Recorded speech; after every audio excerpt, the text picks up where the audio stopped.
I hope you've been looking good, feeling good, smelling good, eating good, drinking good, thinking good thoughts, having a good time, sharing good energy in good places with good people, doing good things. Let me get some cuticle oil on my fingers really quick. Um, Wanted to just acknowledge about the moon that's coming up. So there's this moon coming, but this reading is talking about the sacred blueprint, which just happens to be the title and the foreword for this book that I'm reading and have been digging into, which is the Shamanic Egyptian Astrology book. I want to start this out by reminding you to remember about the quote from, I think it's JP Morgan Chase. Yeah, JP Morgan Chase about millionaires don't use astrologers, billionaires do. So there's a different, you know, caliber of sacred knowledge that's been prepared for people that enjoy going through the astrological part of this, which is what we're going to dig into here. And I was just kind of focusing on the moon first and foremost, since we are like aware of demon time, and that kind of comes up, like where that energy actually stems from. What are the like biological correlations and things that we may notice.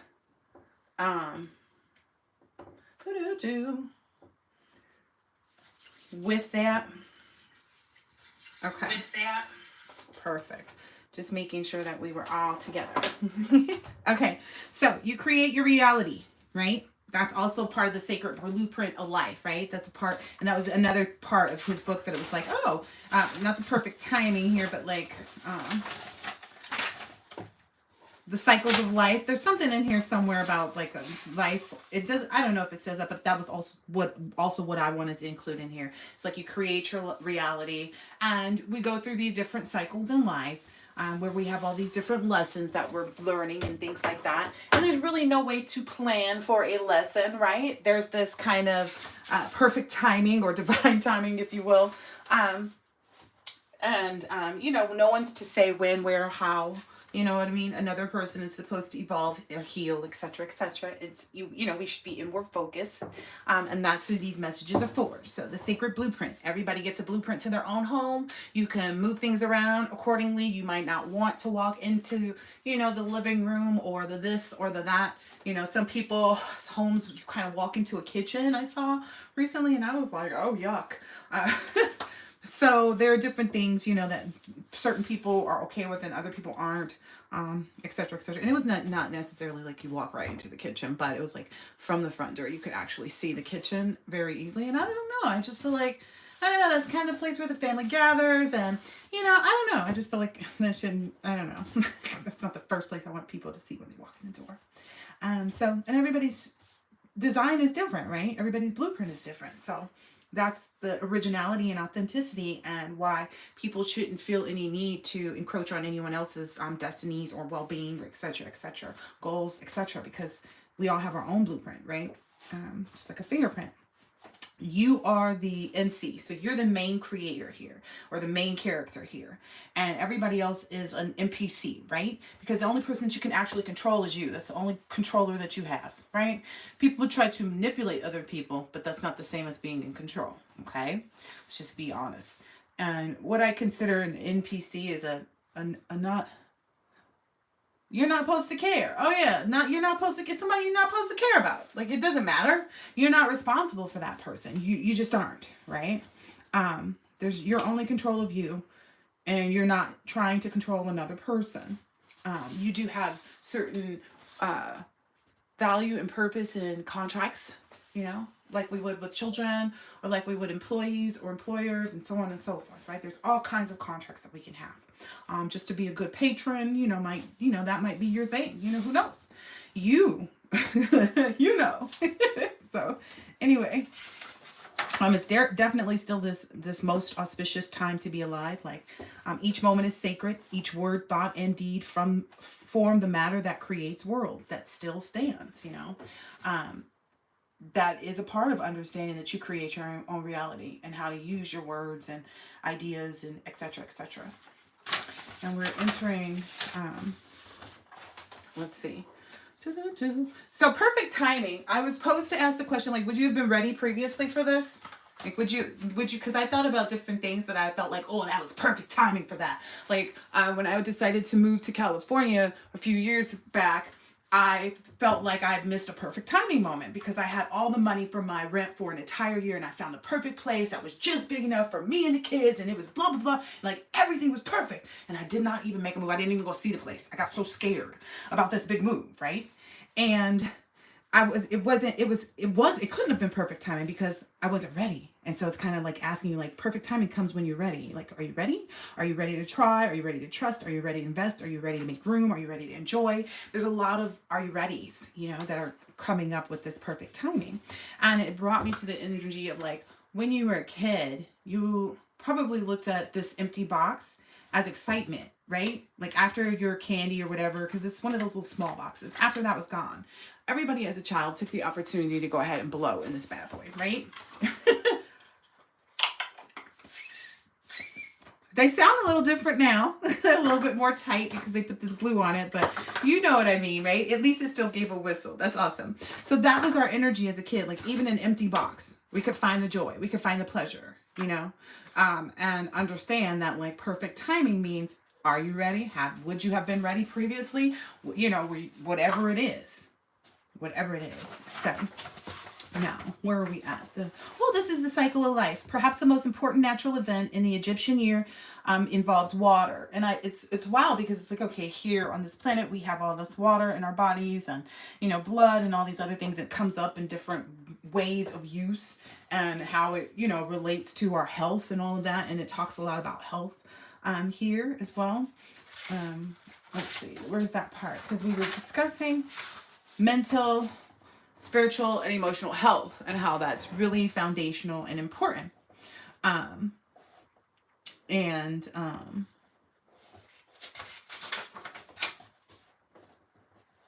So during the moon, the blood flows stronger during surgeries. Like this is just biological things or scientific things that they just know. Emergency room visits increase during the time of a full moon.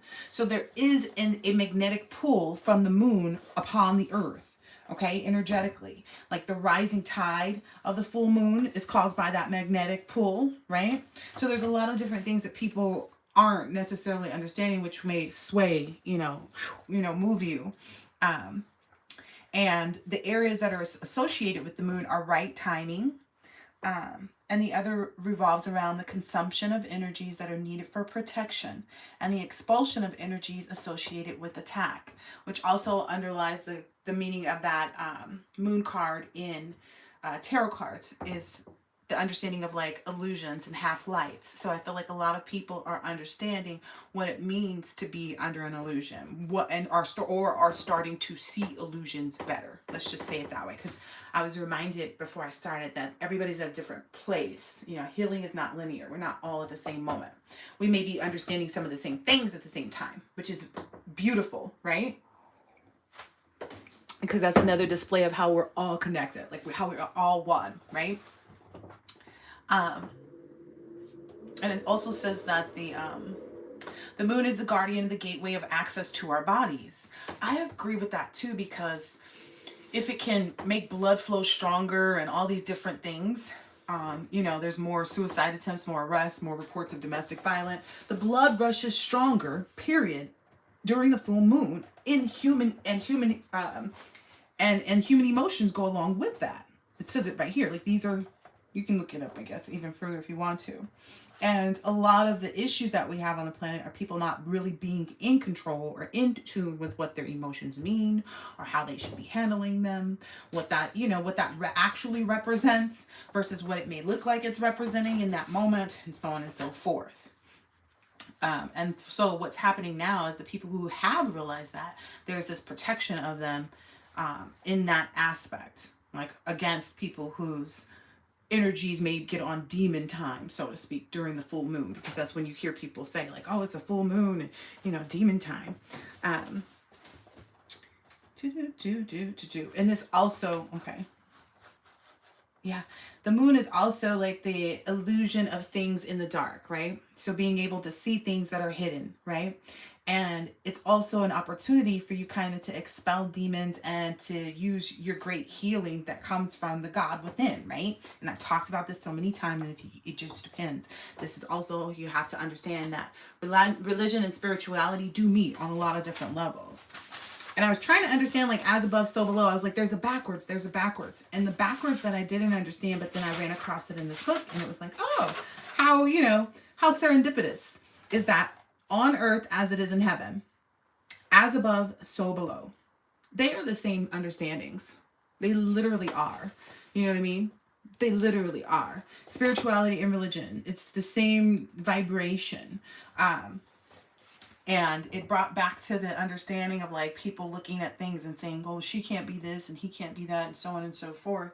When in reality, it's like it's only a skewed mindset that actually perverts things. So people saying, oh, this person dresses like this, or this person is attractive or sexy. It's like some people are just sexy no matter what they wear. They could have something on from head to toe and people would still be like, ooh, you know what I mean? And it's only the mindset of the person that actually perverts the other person's nakedness. It's only offensive, to certain people. Some people saw, and have looked at historically, the naked body as art, right?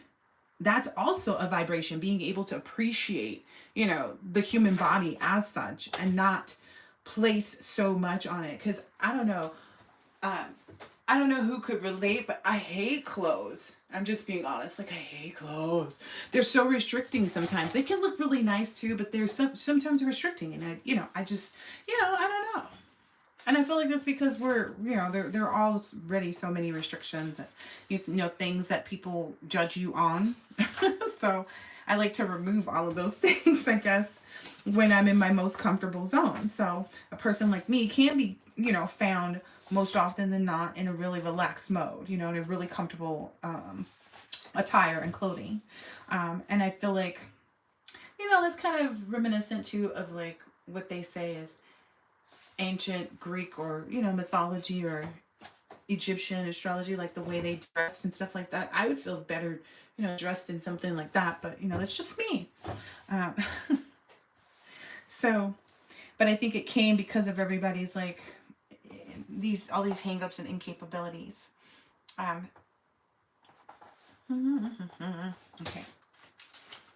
So then we're going to talk about health and illness, because all illness has an emotional component. So there's this part of understanding that biologically, your illness does have an emotional component. There are things that are emotionally plaguing you as well, which is why people always speak so much of good health is the release of stress. People feel like, oh, this person isn't stressed out if they're in good health. Right? And then I feel like some people don't actually realize like how small or how big those things could be too. There may be people who neglect something, that can't be, it's like maybe someone who on the exterior is really well put together, everything well put together. But then if you were to go over to their house, there's just stuff everywhere. They're in hoarder energy and it's just, an abundance of stuff. It's like you never really know, you know what I mean? Sometimes what's going on with people and what part of their emotional illness is actually plaguing them at home, unless you're with them, right? And emotions are a part of our animal nature as well, But I think the difficulty that most people have is they don't know how to heal emotional wounds. And that's one of the biggest mysteries, I think for a lot of people. I also feel like,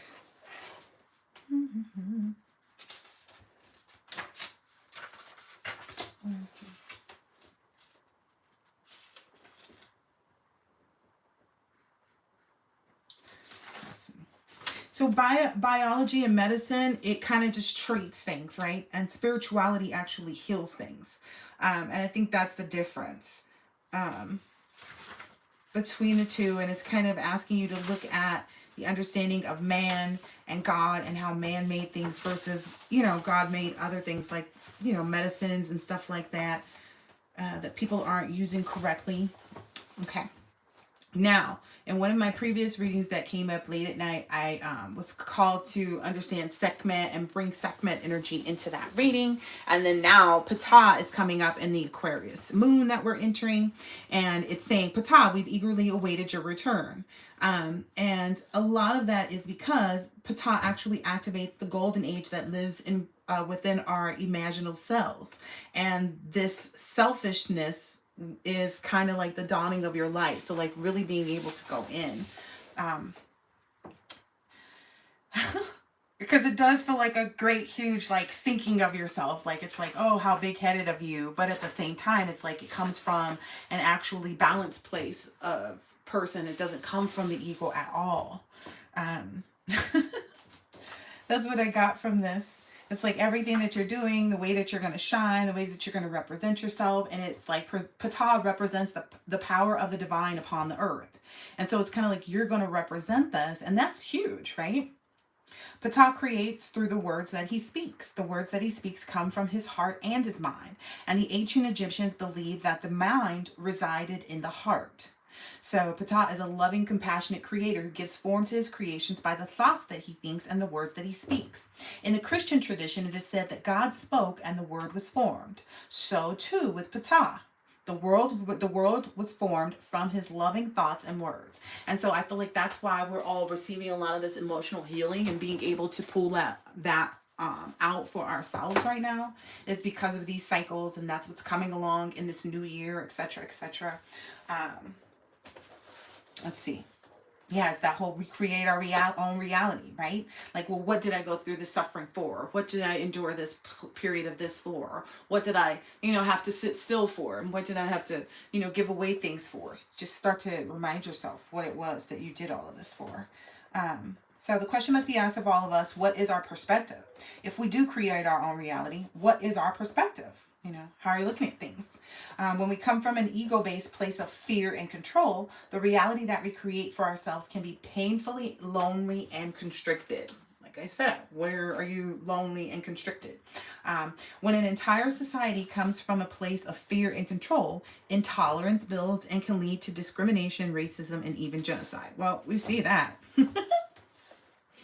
Now, if everyone's thoughts were based in an open-hearted, loving love and compassion for all things in the universe, then our creations would be joyful reflections of that inner landscape, right? If it was like, oh, I come from a place of this and that, then they're coming from this too.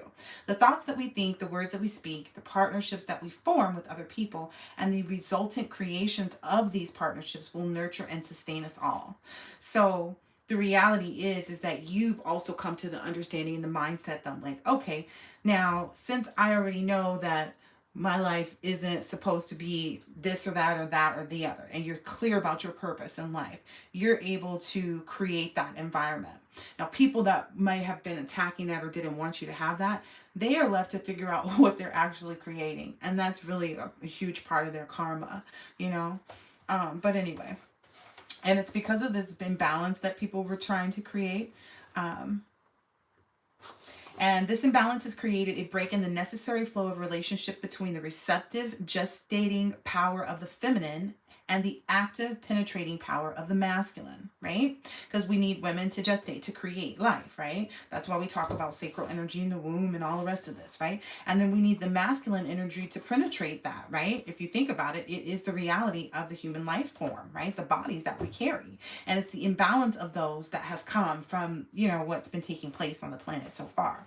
Now, the essence of the new is what we are entering in this new moon, the age of Aquarius. Now that we have the power not only to repair and rebalance the masculine and feminine polarity, but on the planet, but to move beyond that duality into a new wholeness. So that's what we're seeing now. People are coming into a new wholeness. That's why we talk about these unions. Crucial to this work is an understanding that we must all embody Ptah in our own psyche. So it's like, even if you identify more with the energy of Sekhmet that goes and creates this destruction and ends humanity because it's not listening to and willing to what they should be. You receive your own healing by stepping into that psyche, right? Not only do we have the power to create our own reality, right? Because Sekhmet does, right? As well. But we have the power and ultimately the responsibility to a new reality for the planet. So it's also kind of like the reincarnation of the mindset, because we want to learn from the past, not just spawn and recreate, right? We want to learn from it. So it's also kind of taking what lessons one should learn through this too. We must step into our roles as adult children of God. Ooh, I like that. As adult children of God. Even though I'd be like, I'm the baby. The age of Aquarius. Each of us do what we must to heal our wounded egos so that we can participate in lovingly creating a new vision for our world. That's what the age of Aquarius is supposed to be a sign of, okay? Or an opportunity for. Excellent time to tune in or for a spiritual bath. If you're looking at trying to properly cleanse yourself through spiritual baths. So, if that resonates with you, then great. If it doesn't, it doesn't, right? No sweat. Yeah.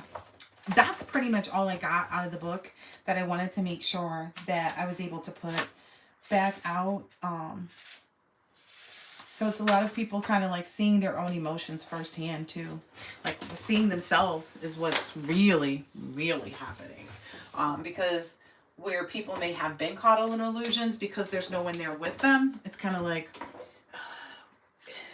let's say you switch to a new level or a different game entirely. You get out of that game and you're, instead of playing Grand Theft Auto, now you're playing NBA Live. I don't know. I think those are two different games, right?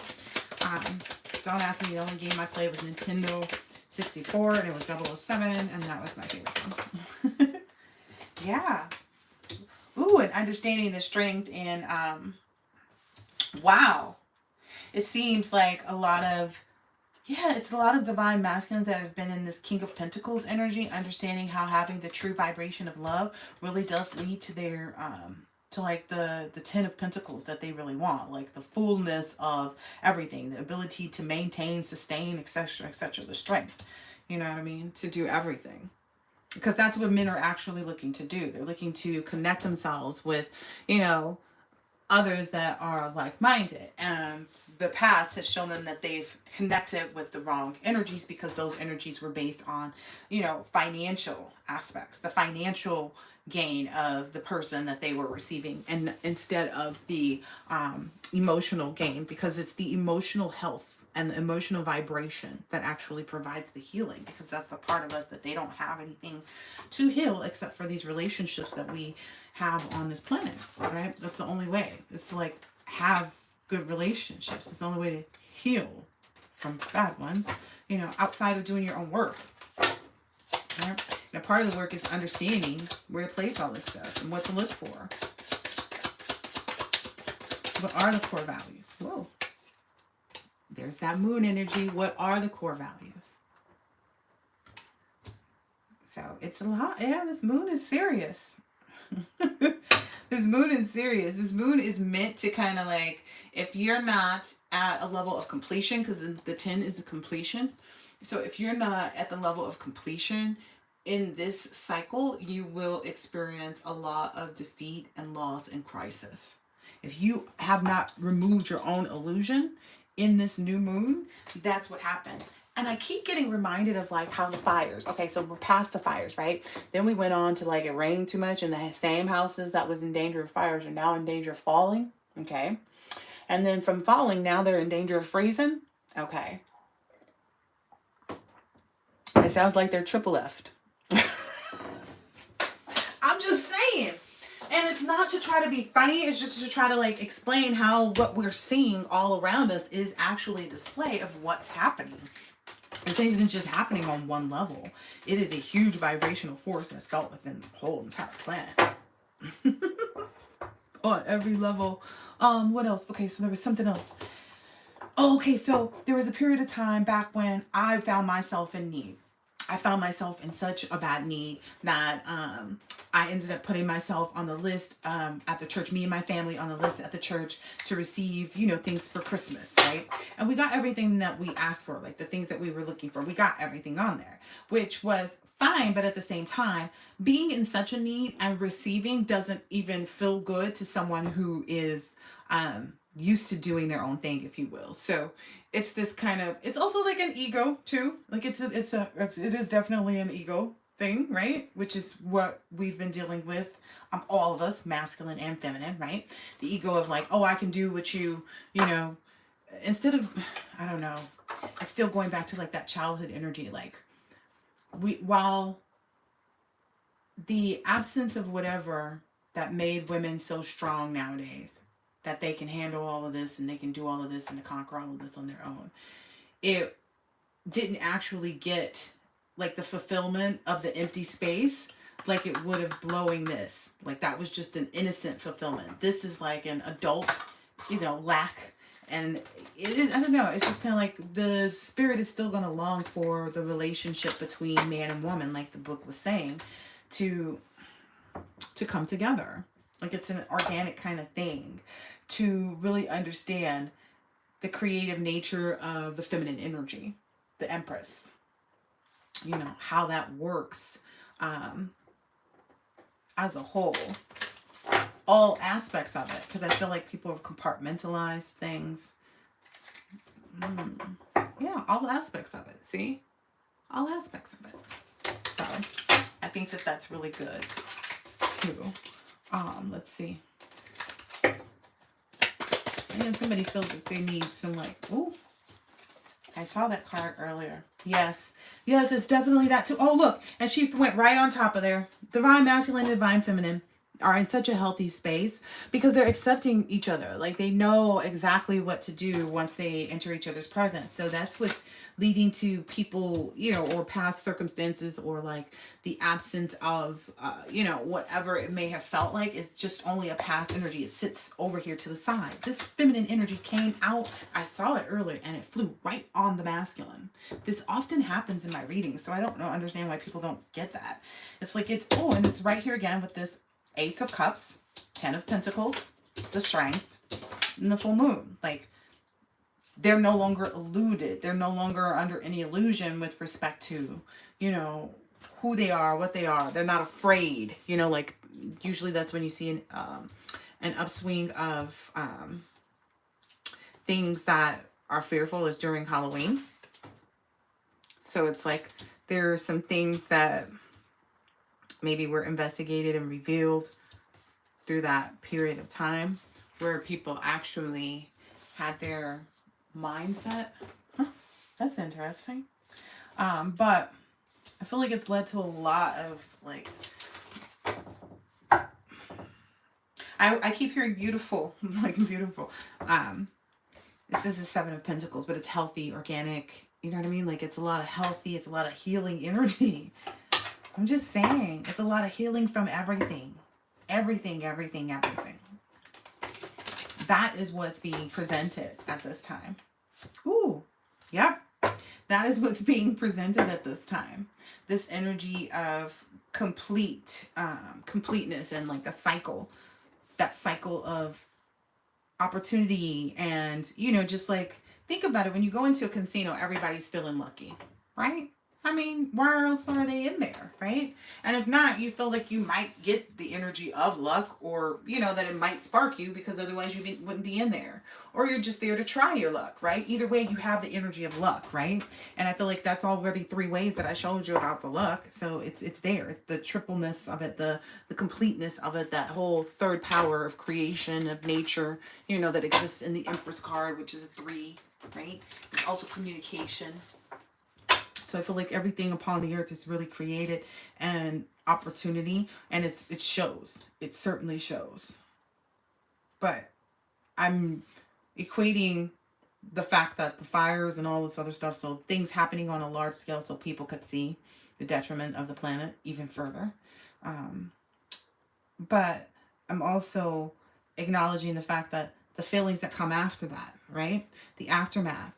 So there's an aftermath that's taking place on the other end of the spectrum or scale, rather, where the divine masculine and feminine are coming together.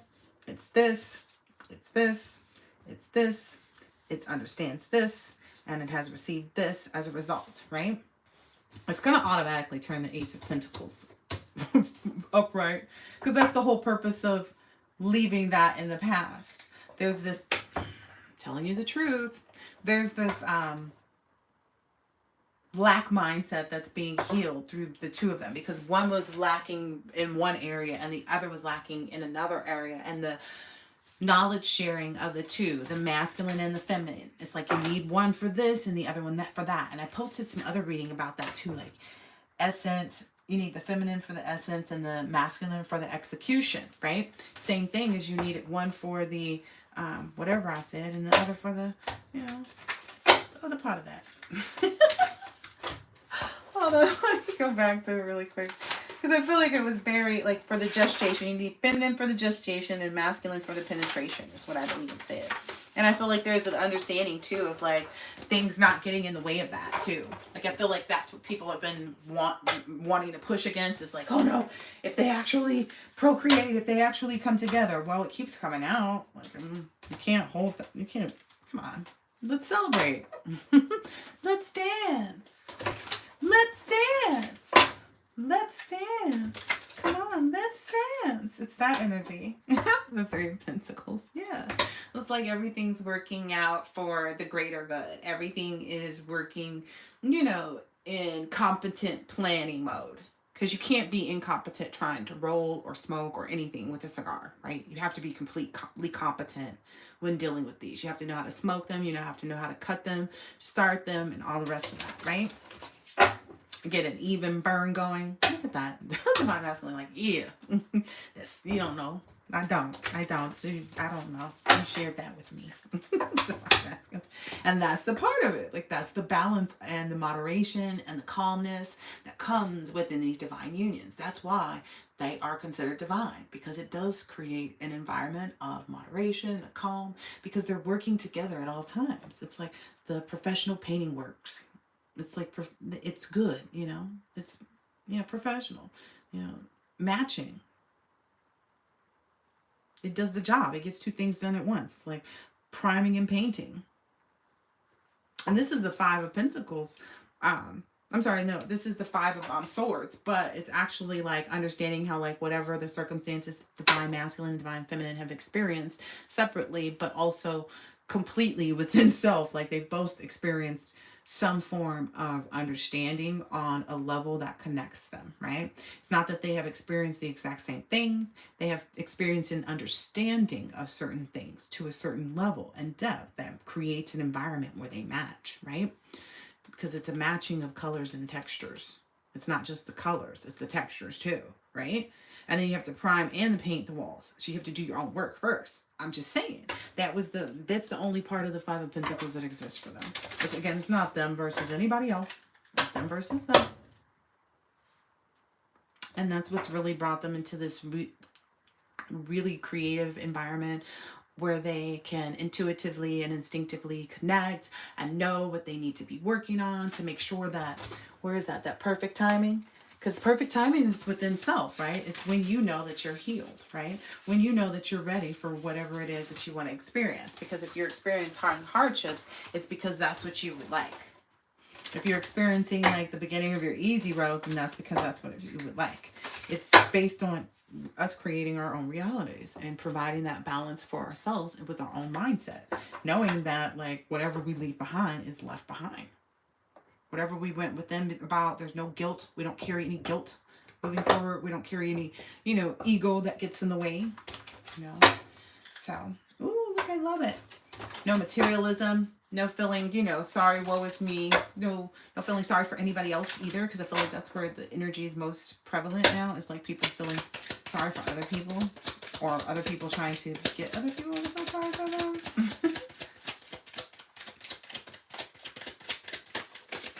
Ooh, I feel like that's it. Like, once that popped out, it was just kind of like, oh, yes.